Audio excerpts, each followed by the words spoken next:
الله الرحمن الحمد لله الكبير المتعال والصلاة والسلام على رسوله المختار وعلى آله وصحبه الأطهار أما بعد قال النبي صلى الله عليه وسلم حق المسلم على المسلم ست إذا لقيته فسلم عليه وإذا دعاك فأجبه وإذا استنصحك فانصح له وَإِذَا عَطَسَ فَحَمِدَ اللَّهَ فَشَمِّتْهُ وَإِذَا مَرِضَ فَعُدْهُ وَإِذَا مَاتَ فَاتَّبِعْهُ رواہ مسلم رحمہ اللہ۔ نبی کریم صلی اللہ علیہ وسلم نے فرمایا کہ ایک مسلمان کے دوسرے مسلمان پر 6 حقوق بنتے ہیں۔ پہلا تو یہ کہ جب ملاقات کرے تو سلام کرے، سلامتی کی دعائیں دے، اور جب اسے دعوت دی جائے تو اس دعوت کو قبول کرے، اور جب اسے نصیحت طلب کی جائے تو نصیحت کرے، اور جب کسی کو چھینکنے کے بعد الحمدللہ کہتا ہوا سنے تو اس کا جواب دے، اور جب کوئی مریض ہو جائے تو پھر اس کی عیادت کرے، اور جب اس کا انتقال ہو جائے تو پھر اس کے جنازے کی اتباع کرے۔ محترم حاضرین، پچھلے درس میں ہم نے آپ کے سامنے ایک 5واں حق کہ اگر مریض ہو جائے، ایک مسلمان بیمار ہو جائے کسی بھی طرح سے، تو دوسرے مسلمان کا یہ حق بنتا ہے کہ وہ اس کی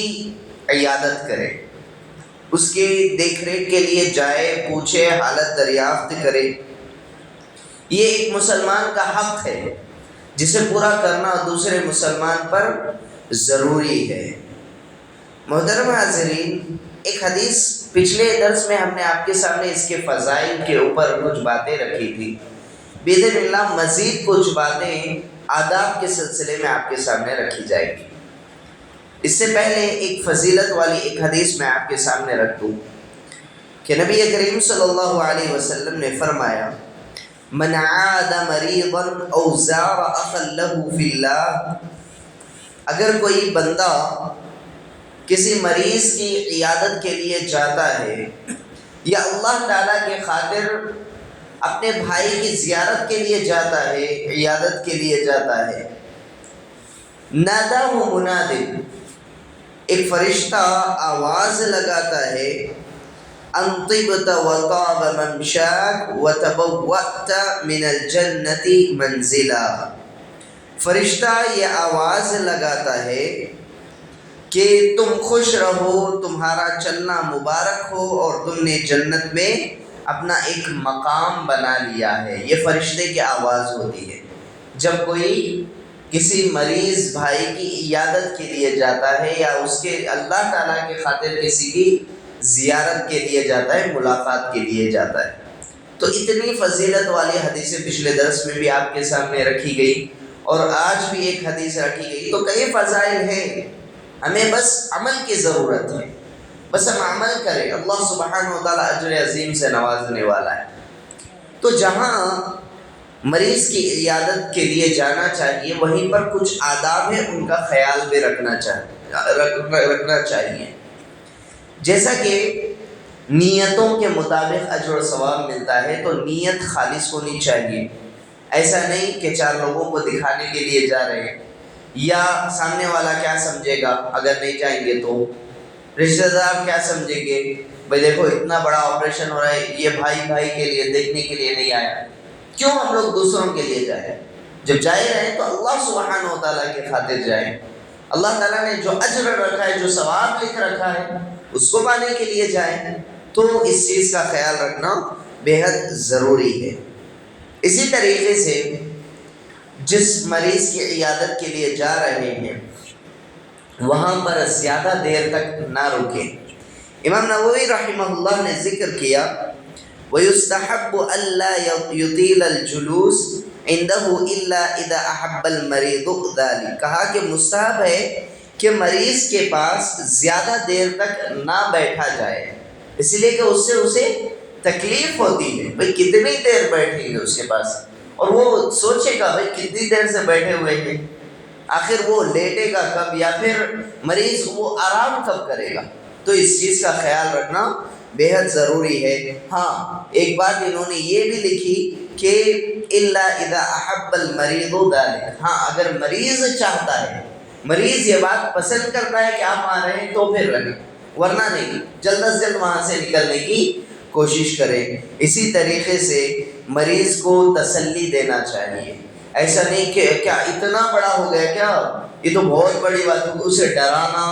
یا اب جو ہے لا الہ الا اللہ پڑھ لو اب تو تم جانے والے ہو، اس طرح کے الفاظ یا کسی بھی طرح سے ڈرانا ذرا برابر بھی، ان چیزوں کا خیال رکھنا چاہیے۔ جیسا کہ نبی کریم صلی اللہ علیہ وسلم نے دعا سکھائی، کیا لا بأس طہور انشاءاللہ، کیا مطلب ہے اس کا؟ آپ صلی اللہ علیہ وسلم نے فرمایا کہ دیکھو کوئی حرج کی بات نہیں، لا بأس کوئی حرج کی بات نہیں، انشاءاللہ یہ بیماری گناہوں کو پاک کرنے کا ذریعہ ہے، گناہ پاک ہو جائیں گے تمہارے، چھوڑو یہ بیماری سے گناہ مٹ جائیں گے، اس سے بڑی بات کیا ہوگی؟ اس لیے کہ گناہ ہی تو اصل ہے جن کا چھٹ جانا بے حد ایک انسان کے لیے ضروری ہے تاکہ وہ جنت کے لیے راستہ ہموار کر سکے۔ تو اسے تسلی کے طور پر ان الفاظ کو بولنا چاہیے۔ اسی طریقے سے مریض کے لیے دعائیں کرنا چاہیے، اس کے سامنے اس پر دعا کریں، جیسا کہ نبی کریم صلی اللہ علیہ وسلم نے سکھایا کہ من عاد مریضا لم يحضر اجلہ فقال عنده 7 مرات، کہا کہ جو شخص ایسے مریض کی عیادت کرے جس کی موت کا وقت ابھی نہیں آیا ہو، تو پھر ایسے میں اس پر 7 مرتبہ یہ دعا پڑھی جائے، اسأل اللہ العظیم رب العرش العظیم ان یشفیک الا عافہ اللہ۔ تو پھر جب یہ بندہ یہ دعا کرتا ہے تو پھر اللہ سبحانہ و تعالیٰ اسے شفا دے دیتے ہیں، تو 7 مرتبہ اس دعا کو وہاں پر پڑھنا چاہیے۔ اسی طریقے سے مریض کو صبر کی تلقین بھی کرنا چاہیے، صبر کی تلقین کرے، جیسا کہ نبی کریم صلی اللہ علیہ وسلم نے فرمایا ما یصیب المسلم من نصب ولا وصب ولا ہم الا کفر اللہ بها من خطایا، اسے کہنا چاہیے کہ یہ نبی کریم صلی اللہ علیہ وسلم کا فرمان ہے کہ جب بھی کسی مسلمان کو تھکن، بیماری یا تکلیف کسی بھی طرح سے اگر اسے پہنچتی ہے تو پھر آپ صلی اللہ علیہ وسلم نے فرمایا کہ اس کے بدلے میں اللہ تعالیٰ گناہوں کو معاف کر دے گا، تو اسے بتانا چاہیے کہ یہ تمام چیزیں ہیں، تمہیں چاہیے کہ تم بس صبر کرو۔ محترم حاضرین، اسی طریقے سے ایک اور بات یہ بھی کہ مریض کے پاس پہنچ کر اس کا حال دریافت کرنا چاہیے، پوچھنا چاہیے کہ کیا ہوا ہے، کس طرح سے ہے، ابھی کیا کیفیت ہے۔ ایک مرتبہ پوچھ کر کے آگے اتنا ہی نہیں بلکہ دوبارہ اس سے پوچھیں، اگر آج گئے ہوں پھر دوسرے دن اس سے پوچھیں کہ کیا ہوا ہے۔ تو یہ تمام چیزیں ہیں نا حقوق میں سے آتی ہیں۔ ایک آخری بات یہ جس کی طرف ہر ایک کو رغبت دلانا چاہوں گا، آج اس بارے میں سوچ کر کے جائیں کہ ہمارا رویہ کیا ہوتا ہے جب کسی مریض کے پاس جاتے ہیں۔ باریک سی بات ہے،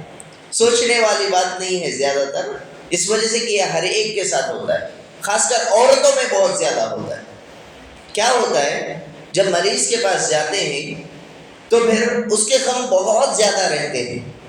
یہاں پر مریض پڑا ہوا ہے،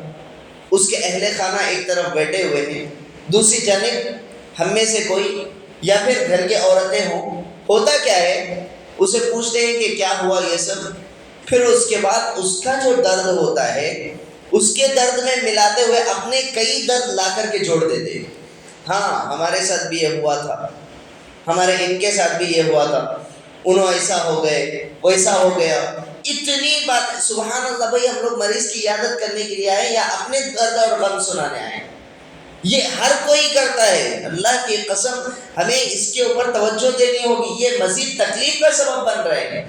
اس چیز کا خیال رکھنا چاہیے کہ کسی بھی طرح سے مریض کو تکلیف نہ ہو۔ ہم لوگ جا کس وجہ سے رہے ہیں؟ ایک حق ادا کرنے کے لیے جا رہے ہیں، اور وہاں جا کر کے اپنے غم اپنے درد سنانے لگ جائیں۔ اب کوئی یہ بھی کہے گا کہ نہیں ہمیں بس اپنے درد سنا کر کے بتانا مقصود یہ ہے کہ ہمارے درد بھی ختم ہو گئے، نہیں، وہ اس وقت ضرورت نہیں ہے، اس وقت کی ضرورت نہیں ہے، وہ الگ سے کبھی اور آپ سنا لیں۔ لیکن اسے جس وجہ سے جا رہے ہیں بس اسے تسلی دے. نبی کریم صلی اللہ علیہ وسلم کا یہ طریقہ تھا کہ آپ تسلی دیتے, صبر کی تلقین کرتے, دعائیں کرتے اور وہاں سے نکل جاتے, اس کے علاوہ کچھ اور نہیں. اور یہ بھی ضروری نہیں کہ آپ جا رہے ہیں کچھ لے کر ہی جانا ہے, نہیں, آپ کی استطاعت ہے لے کر جا سکتے, لے کر جائیے کچھ نہ کچھ. اگر نہیں تو پھر چھوڑ دیجئے, کوئی مسئلہ نہیں, آپ جا کر کے مریض کی عیادت کر کے آئیں, یہ حق ہے اس کا, عیادت کے لیے جائیں, زیارت کے لیے جائیں. ایسا نہیں ہے کہ کچھ لے کر جائیں گے تبھی جو ہے خوش ہوں گے, ورنہ ایسے ہی جا کر کے آنا یہ غلط نہیں, ایسا نہیں ہے, اسلامی کانسیپٹ یہ نہیں ہے. تو ان چیزوں کا خاص خیال رکھنا چاہیے. اللہ سبحانہ و تعالیٰ سے دعا ہے کہ اللہ سبحانہ و تعالیٰ ہم تمام کو کئی ہوئی باتوں پر عمل کی توفیق دے, تمام مسلمانوں کے حقوق کو ادا کرنے کی ہمیں توفیق دے. آمین یا رب العالمین. سبحانک اللہم و بحمدک, اشہد ان لا الہ الا انت استغفرک و اتوب الیک.